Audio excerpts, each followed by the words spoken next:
Hi Sarah. Hi Amanda, how are you? I'm good. That's good. So we're here in Sydney. Yes. Yes. Beautiful Sydney. What's it like being vegan in Sydney? It's interesting. There's lots and lots of options because it's a big city. There's a lot of places to eat, a lot of people who are vegan as well, a lot of interesting ideas and thoughts from people, especially at the universities in Sydney I found. So University of New South Wales, when I first did my undergrad, there was lots of cool vegans there, and at University of Sydney, lots of cool vegans there as well. So that's really nice to sort of think about it intellectually as well. Yeah. And I mean, obviously directed by my stomach a little bit. There's lots of super great vegan restaurants in Sydney.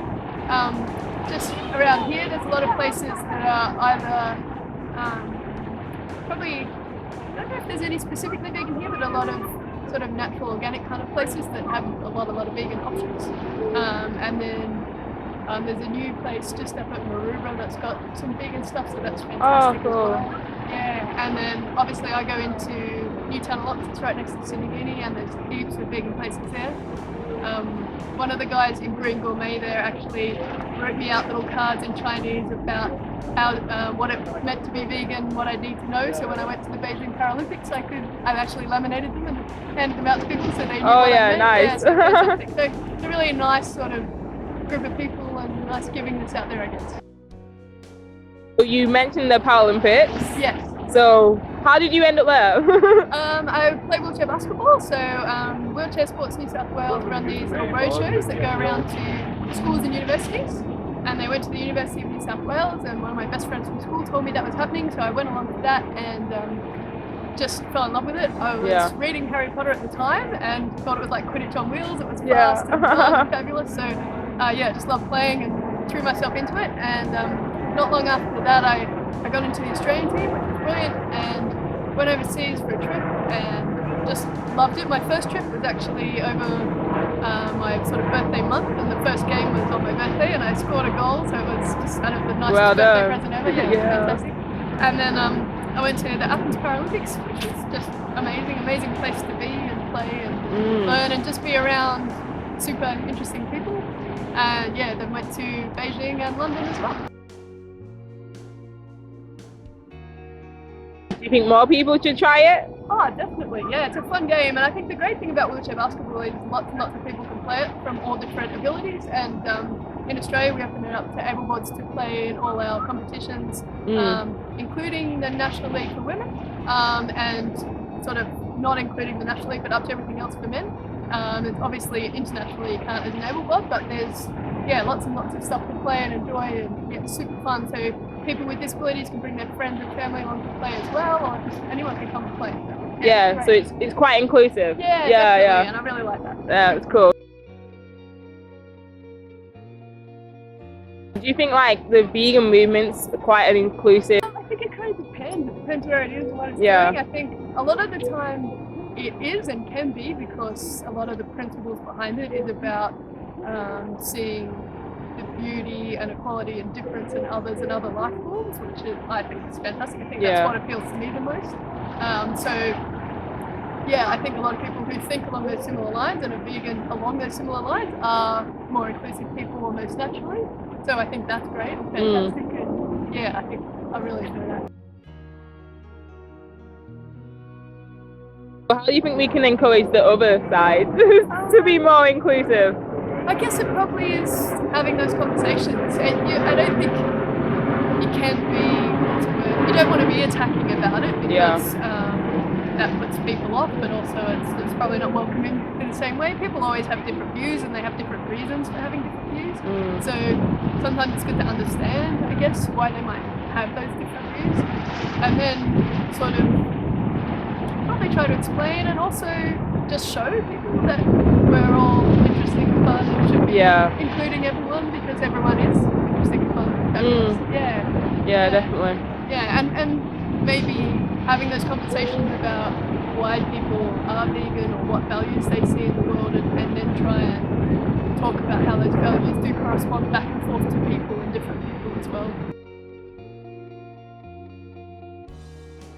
Do you think veganism should embrace human rights, or does embrace? I think I think it should, definitely in the way I view veganism, yeah. So, because it is about, for me, those ideas of equality and equality of opportunity, and valuing of life. Yeah. Yeah. What did you study at university? I did a Bachelor of Arts in English and a Bachelor of Science in Philosophy and Cognitive Science. Wow. Yeah, so, and then I did my honours in philosophy, and then sort of my PhD stuff is in philosophy as well, in philosophy of mind. Yeah, so just really, I think the thing that really spurred me into that philosophy of mind kind of stuff is partially that trying to understand other minds, so understanding other minds in different people, and then in all the different forms of life we see here on Earth, which is just fascinating. And also for me a little bit in artificial intelligence, how we could contemplate whether a mind could arise or come about in other ways too.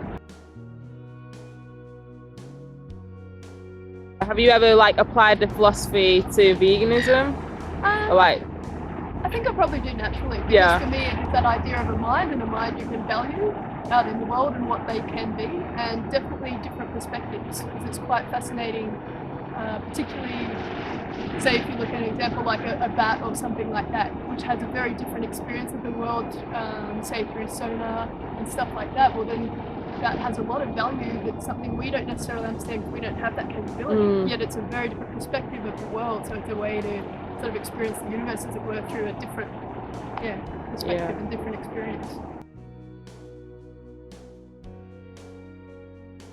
You got all the way up to Olympic level. Yeah. So, and you're a vegan, so what's it like being an athlete and a vegan? Yeah, it's good.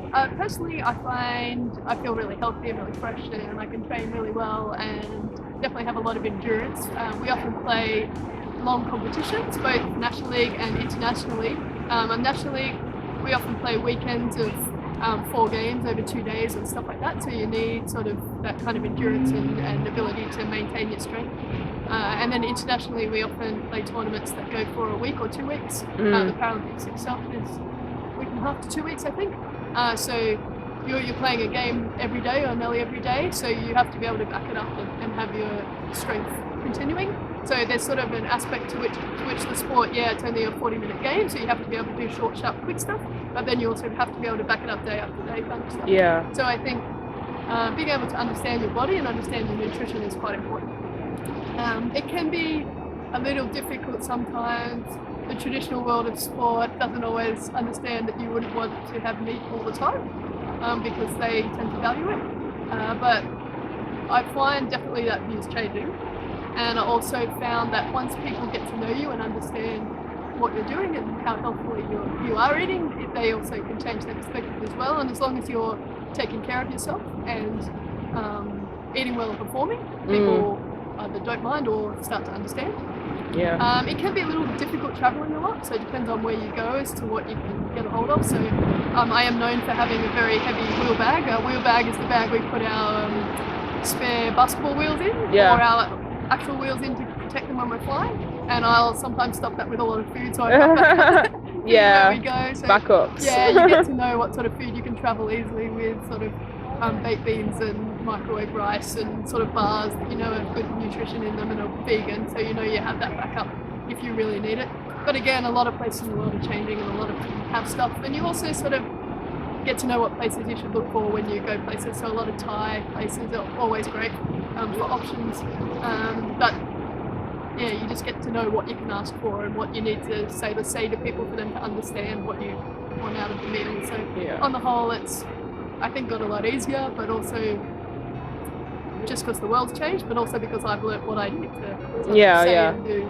Yeah, and I think the Paralympics themselves have also improved a lot in what they provide for athletes with different dietary needs, but specifically vegan. So by sort of Beijing to London, there were specific vegan categories of food, and also this of what kind of allergens were in different foods. So it was a lot easier to find food in the big food courts, because when you're in a Paralympic sort of situation, you're kind of almost not locked down, but you are contained in the villages. So the food courts are where you're going to get all your food, and having lots of options there is great when you're competing. And definitely. Yeah. What's like good food to eat, like to keep your performance level up? Yeah, I probably make sure I have a lot of, I love brown rice and stir fry, so I tend to have a lot of that sort of stuff. Going through a bit of a phase of loving tempeh and everything, so yeah, that's a big favourite. And then it just depends. It depends a bit what's seasonal, what's around. Ratatouilles and stir fries, and I do love my sort of Asian style foods. I think it's probably growing up in Sydney a bit. There's just so much good Thai and Japanese food that I just love it. Probably, in terms of timing of food, it can depend a little about what time sort of meal time is compared to when we're going to play. Yeah. I often find Japanese kind of food really sits well with me, so I often eat that before I play. Dumplings or sushi or stuff like that that I know is made vegan and well made. There's a lot of places around Sydney that do that now, so it's easy. There's a lot of good tofu in that and rice, so it's good for protein and carbohydrates sustenance for a meal. And afterwards, I do tend to, particularly after gym sessions and stuff, I tend to have a higher protein stuff out there, particularly right now, because I'm trying to bulk up a little bit in this little off-season bit. So there's some quality sort of protein vegan shakes that are, not shakes, shakes, sort of powders that have come out at the moment. So I tend to have them in oatmeal or something like that. So yeah, I find them really good, and that seems to work quite well as a bit of a pick me up for my muscles after a big gym session. So yeah, that's the main thing at the moment. But people like impressed when you tell them you're vegan and you're like pumping iron and that. Yeah, I think a lot of people are, and a lot of people are interested. There's particularly a number of the guys in the gym at the moment are really interested in eating well and doing stuff. So we often chat about that kind of thing, about what foods are great and what works. So that's really exciting, and yeah, I think a lot of people are just really interested. I found particularly, maybe a bit because of the movement of social media, that going into London there was a lot of interest that I was vegan and competing and stuff like that, and I found that really fun and fascinating, and people would sort of write back on Facebook or Twitter about, you know, what they found, what was interesting, and they were interested about what food was available at the Paralympics. So yeah, that was really fun. Yeah. People found that good.